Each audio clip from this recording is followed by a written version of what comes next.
mereka, Roy Suryo dan Tifauzia, menggiring opini seolah dunia akademik internasional sedang turun tangan. Faktanya, cuman ilusi moral di atas panggung kebohongan.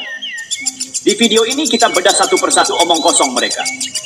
Bukan pakai teori konspirasi, tapi pakai logika, data, dan keberanian buat ngomong yang waras.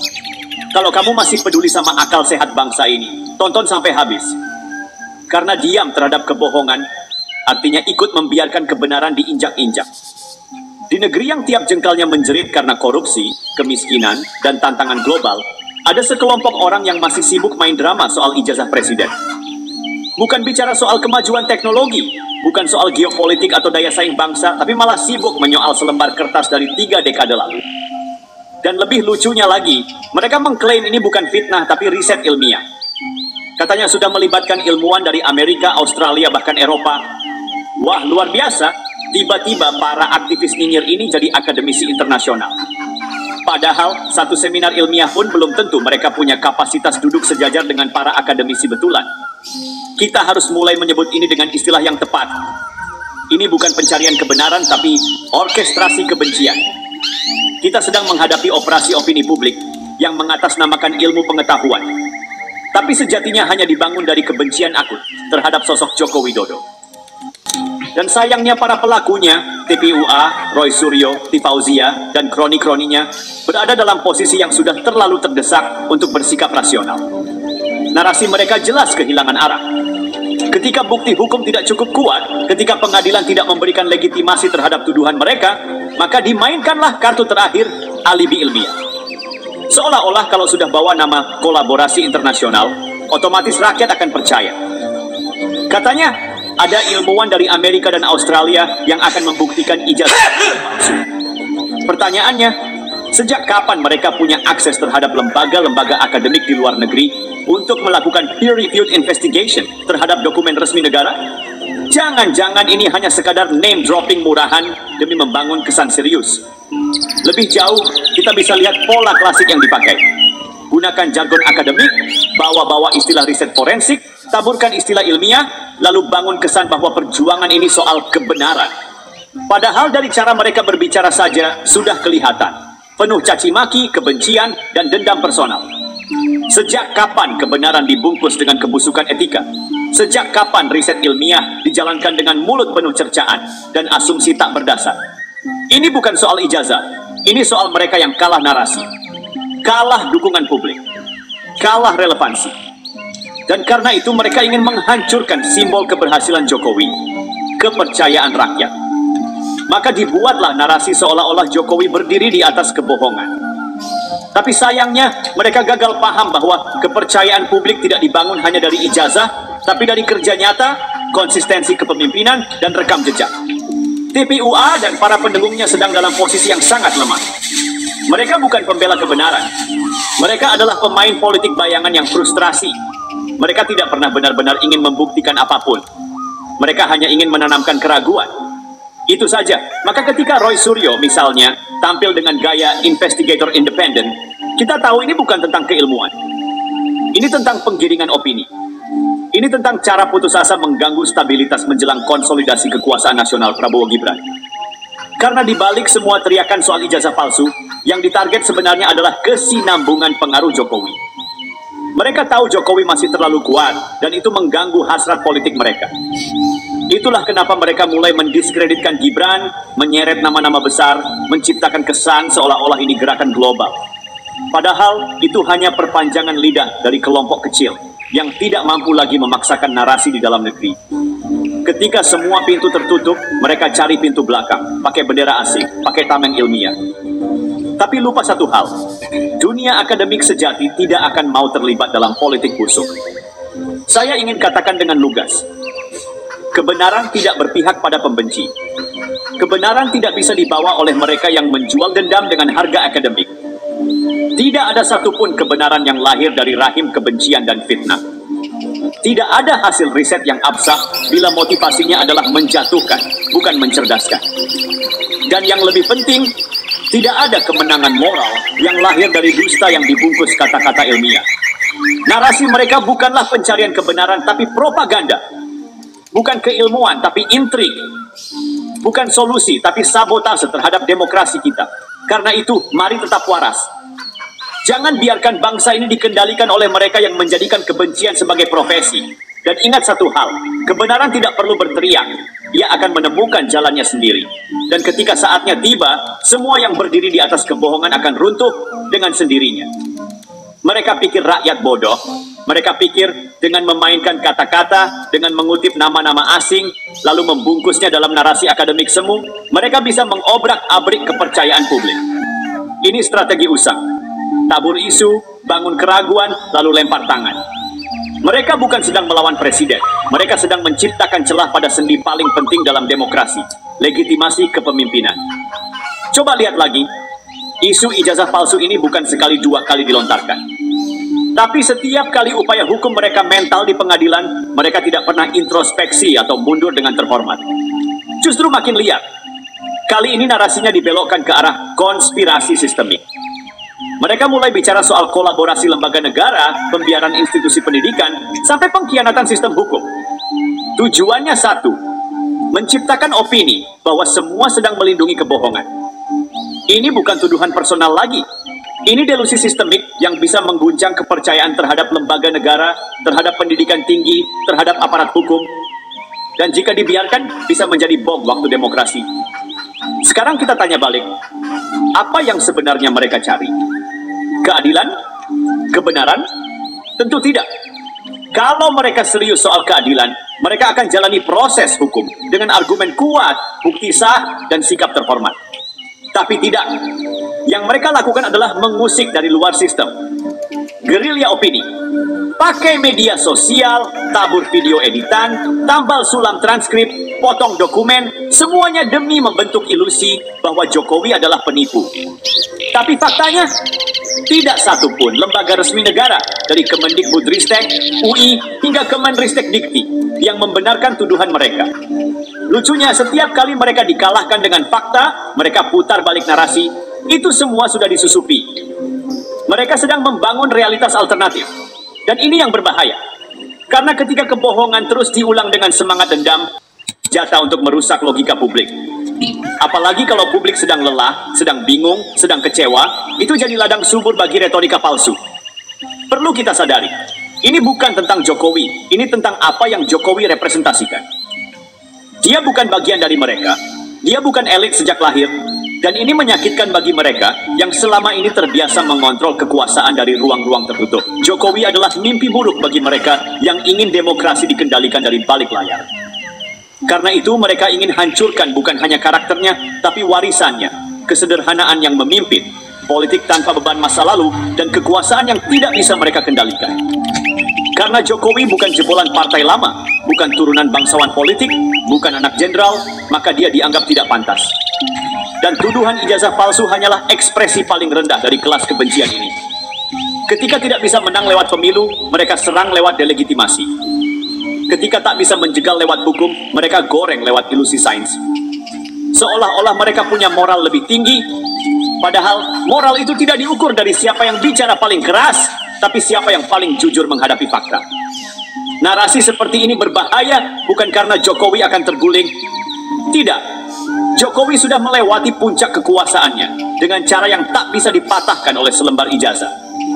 Yang berbahaya adalah kerusakan persepsi kolektif rakyat terhadap negara. Kalau rakyat mulai percaya bahwa ijazah bisa dipalsukan dan institusi tutup mata, maka kepercayaan publik runtuh. Kalau mereka percaya bahwa sistem pendidikan kita bisa disabotase, maka kita kehilangan pilar moral dalam mencetak generasi masa depan. Inilah efek dominonya.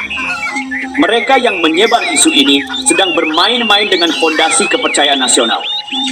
Mereka bukan sedang melawan satu orang, mereka sedang menantang satu bangsa. Dan ketika bangsa ini mulai tidak percaya lagi pada presidennya, pada pendidikannya, pada aparat hukumnya, maka mereka akan merayakan itu sebagai kemenangan. Kemenangan semu dari kekalahan logika. Kalau mereka masih ingin berdiskusi soal kebenaran, mari buka semua data di forum terbuka. Jangan pakai video editan, jangan pakai analisis copas dari Google Scholar, jangan bawa-bawa nama asing yang bahkan belum tentu tahu letak UI ada di mana. Bawa bukti, bawa etika, bawa moral. Karena kalau tidak, kalian bukan sedang memperjuangkan kebenaran, tapi sedang menjual ilusi. Kebenaran itu bukan soal siapa yang punya mikrofon lebih besar, tapi siapa yang berani bicara jujur meski dibenci. Dan dalam kasus ini, kebencian kalian terhadap Jokowi tidak akan pernah cukup kuat untuk menumbangkan fakta. Karena kebenaran, meski disiram fitnah, diinjak propaganda, diselimuti kebencian, selalu tahu jalan pulang. Dan ketika ia kembali, ia tidak akan mengetuk pintu dengan lembut. Ia akan datang seperti badai. Dan siapapun yang berdiri di atas kebohongan akan tumbang tanpa sisa. Sekarang mari kita bicara tentang para bidak di papan permainan ini.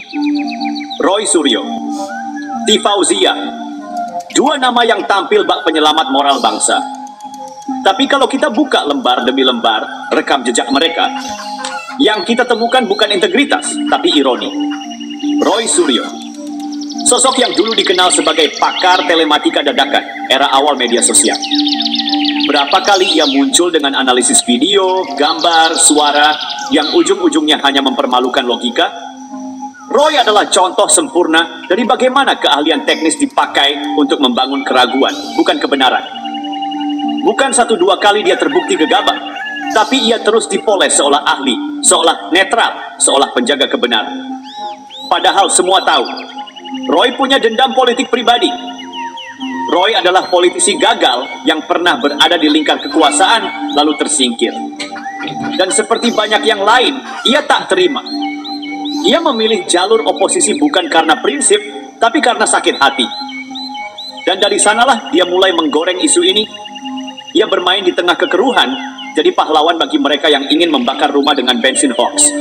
Lalu T. Fauzia, akademisi dengan latar belakang kedokteran, tiba-tiba tampil sebagai pakar dokumentasi, pakar grafologi, pakar linguistik, bahkan ikut-ikutan analisis metadata.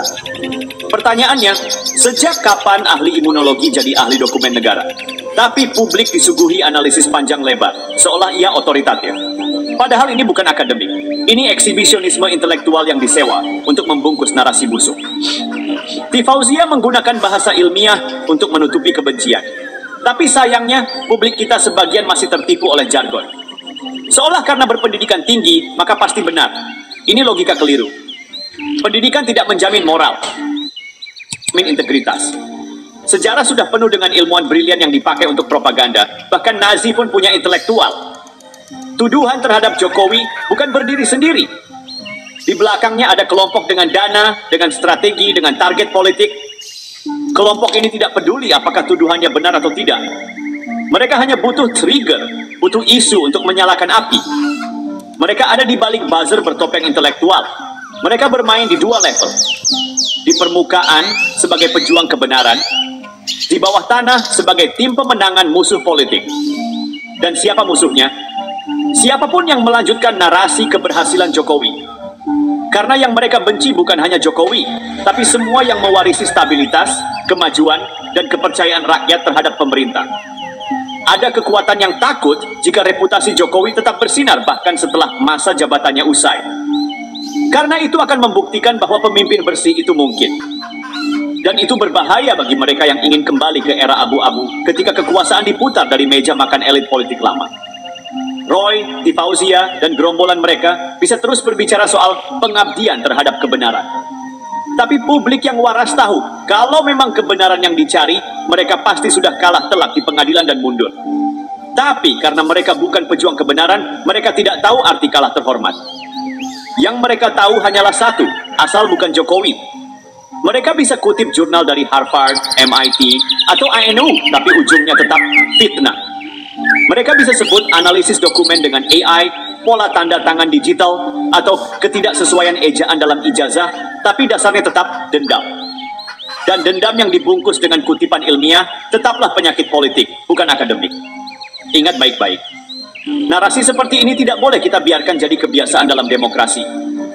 Hari ini mereka serang Jokowi.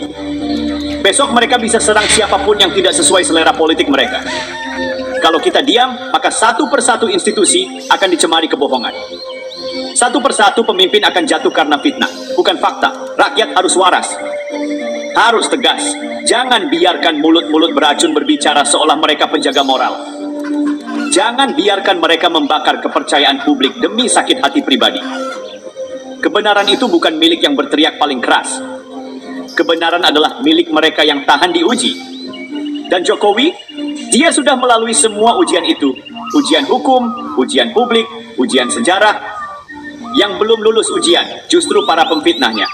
Sekarang kita bongkar modusnya. Karena mereka tidak berani menyerang secara politik terang-terangan, karena tahu Jokowi punya rekam jejak nyata yang sulit dilawan, mereka lari ke wilayah abu-abu, pseudo-akademik. Mereka membajak bahasa ilmiah untuk membangun opini palsu.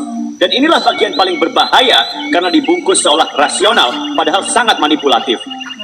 Contoh paling telanjang adalah klaim analisis dokumen forensik internasional. Mereka menyebut ada ilmuwan dari Australia, Amerika, bahkan Eropa yang katanya ikut membedah keabsahan ijazah Jokowi. Tapi ketika ditanya siapa orangnya, mana institusinya, mana dokumen peer review-nya, jawabannya kosong. Yang ada cuma narasi sepihak, gambar tempelan, dan tabel sekenanya. Seolah-olah PDF editan itu sudah jadi bukti ilmiah. Mereka tidak menyajikan bukti, mereka hanya menyajikan rasa sakit hati. Yang lebih memalukan, istilah kolaborasi internasional yang mereka banggakan itu hanya kamuflase. Mereka memanfaatkan nama-nama lembaga akademik luar negeri agar terdengar sahih. Tapi tidak ada satupun dari mereka yang berani menyebut jurnal ilmiah mana yang mengulasnya. Tidak ada publikasi yang bisa diverifikasi. Tidak ada satupun methodological transparency. Dalam dunia akademik yang benar, setiap klaim harus bisa diuji, direplikasi, dan dikritisi. Tapi yang mereka lakukan hanya monolog satu arah di media sosial dan YouTube. Ini bukan sains. Ini teater kebencian berbalut kutipan asing. Dan sayangnya masih banyak yang terkecoh karena menyangka kalau ada bahasa Inggris dan grafik, berarti pasti benar. Kalau benar ilmiah, kenapa tidak ke Mahkamah Agung? Kenapa tidak ke Bareskrim? Jawabannya sederhana. Karena mereka tahu semua itu akan mental. Yang mereka lakukan bukan membuktikan kebenaran, tapi menggiring opini. Mereka tidak sedang mencari fakta, mereka sedang membentuk persepsi. Ini adalah trial by noise, bukan trial by evidence. Dan di titik ini kita harus keras. Ini penipuan. Ini kriminalitas intelektual. Penyalahgunaan ilmu untuk menyerang pribadi dengan motif politik bukan hanya tidak etis, tapi berbahaya bagi masa depan demokrasi. Sebab kalau kita biarkan, maka siapapun nanti bisa difitnah hanya dengan grafik palsu dan narasi forensik. Mereka menyebut diri pencari kebenaran, tapi justru menolak putusan hukum. Mereka bilang punya data kuat, tapi lari dari forum resmi. Mereka bersembunyi di balik Zoom call, podcast, dan akun anonim, tapi tidak pernah berani mempertanggungjawabkan pernyataan mereka di depan hukum. Apa namanya kalau bukan pengecut intelektual? Fauzia bahkan sempat mengatakan bahwa tanda tangan dalam ijazah Jokowi tidak sinkron dengan tahun keluaran kertas. Serius, ini kalimat ilmiah atau dukun digital? Bagaimana mungkin orang dengan gelar doktor berbicara seperti sedang memindai aura kertas? Dan yang paling menyedihkan, sebagian masyarakat mengira ini canggih. Padahal ini cuma manipulasi murahan yang dibalut bahasa tinggi. Mereka bicara inkonsistensi, factor irregularity, letter form spacing. Padahal hanya mau bilang, saya nggak suka Jokowi. Tapi terlalu pengecut untuk mengatakannya secara jujur, maka disamarkan dengan kutipan dan istilah teknis. Kebenaran tidak butuh topeng, tapi kebencian selalu membungkus diri dengan dalih moral.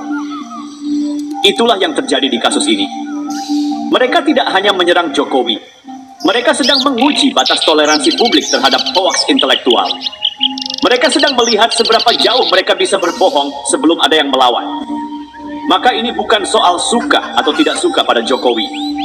Ini soal apakah kita membiarkan demokrasi kita dihancurkan oleh elit-elit gagal yang menggunakan kecanggihan akademik untuk melindungi kebusukan moral. Kita tidak boleh membiarkan publik terus-menerus dikibuli oleh topeng akademik palsu.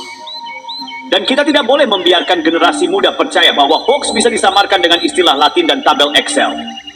Karena saat kebenaran dikalahkan oleh kebencian yang berpendidikan, itulah tanda awal kemunduran sebuah bangsa.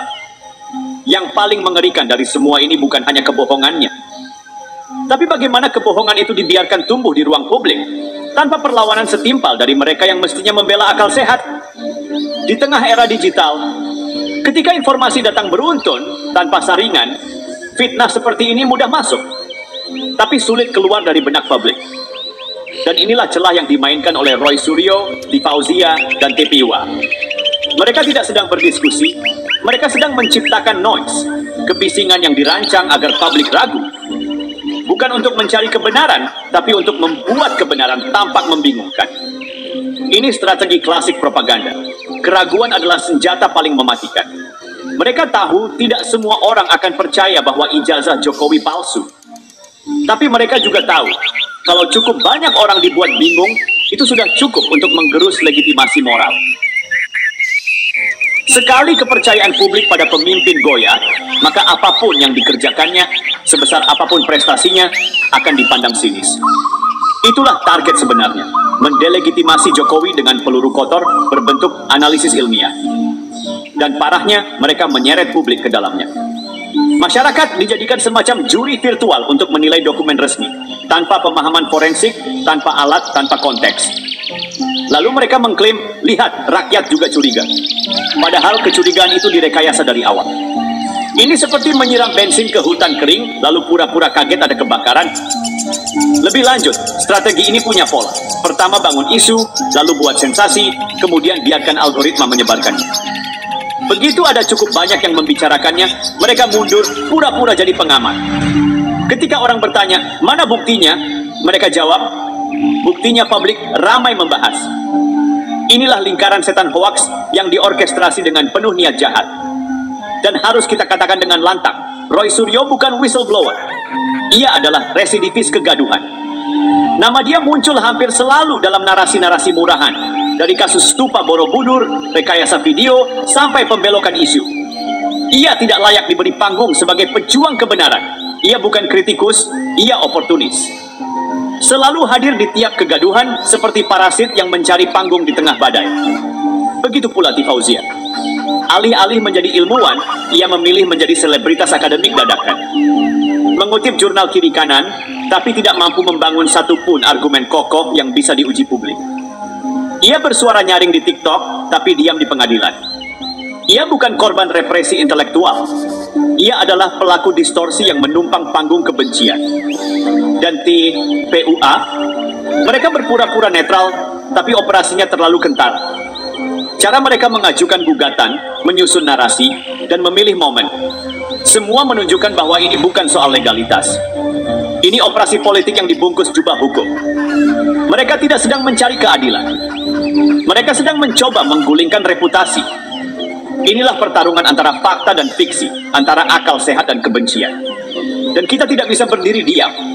Karena kalau diam, kebohongan akan dianggap kebenaran hanya karena didiamkan terlalu lama. Karena kalau kita biarkan, kita sedang menciptakan presiden berbahaya. Bahwa setiap tokoh bisa dijatuhkan hanya dengan PDF palsu dan jargon ilmiah. Kita tidak sedang bicara soal Jokowi semata. Kita sedang bicara soal batas bawah demokrasi.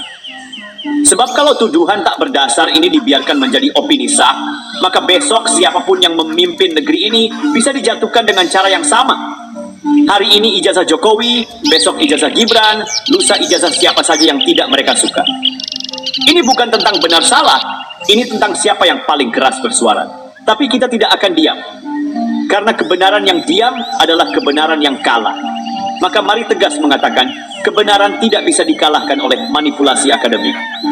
Dan kepada mereka yang membangun fitnah ini, kita katakan, kalian mungkin bisa menipu sebagian orang untuk sementara waktu. Tapi kalian tidak akan bisa menipu kebenaran. Dan ketika kebenaran datang, ia tidak datang untuk berdiskusi, ia datang untuk menghancurkan ilusi. Sudah cukup. Terlalu lama kita biarkan kebisingan ini bergema seolah-olah sah. Terlalu sering kita beri panggung bagi suara-suara yang bukan membawa kebenaran, tapi menyelundupkan racun kebencian dalam bungkusan ilmiah. Dan sekarang, sudah waktunya kita angkat suara, bukan untuk membela satu nama, tapi untuk membela akal sehat bangsa ini. Fitnah terhadap Presiden Jokowi soal ijazah bukanlah pertanyaan akademik. Ini bukan penelitian ilmiah. Ini serangan politik brutal yang disamarkan dengan jas putih dan istilah teknis agar terlihat canggih. Tapi secerdas apapun dikemas, kebohongan tetaplah kebohongan. Dan kebohongan yang terus diulang bukan akan menjadi kebenaran, ia hanya akan mempermalukan siapapun yang masih punya hati nurani. TPUA, Roy Suryo, dan Fauzia tidak sedang membawa kita ke ruang sidang intelektual. Mereka sedang membawa kita ke ruang gelap manipulasi publik. Mereka tidak sedang menguji dokumen. Mereka sedang menguji seberapa bodohnya publik bisa dimanipulasi. Ini bukan ujian bagi Jokowi.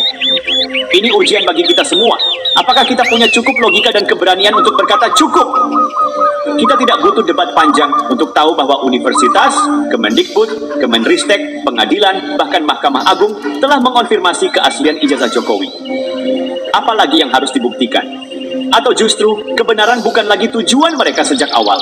Kalau hari ini fitnah seperti ini kita biarkan terus menyebar tanpa perlawanan, maka jangan kaget kalau besok bukan cuma ijazah yang mereka fitnah, mungkin rekam medis, silsilah keluarga, bahkan masa kecil pun akan dipelintir demi menjatuhkan lawan politik.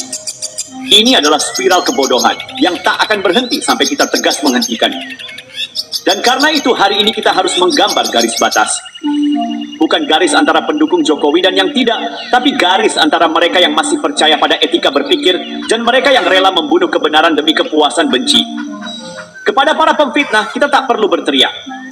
Kita cukup hadirkan satu fakta, kebenaran tidak butuh panggung karena ia berdiri sendiri. Dan kepada masyarakat yang sempat bimbang, ingatlah ini. Orang yang benci tidak akan pernah adil. Orang yang dendam tidak akan pernah objektif. Dan orang yang menyebar fitnah, cepat atau lambat, akan dikejar oleh kenyataan yang tak bisa mereka elakkan. Karena kebenaran, seperti sungai, selalu menemukan jalannya sendiri. Mari jaga kewarasan bersama. Mari jaga demokrasi ini dari kegaduhan yang dibuat-buat. Karena bangsa ini terlalu besar untuk disandera oleh kebohongan kecil yang dibungkus jargon besar. Dan terlalu mulia untuk dikoyak oleh tangan-tangan kecil yang tak tahu malu. Tugas kita bukan hanya membongkar fitnah, tapi memastikan kebohongan tidak pernah menang.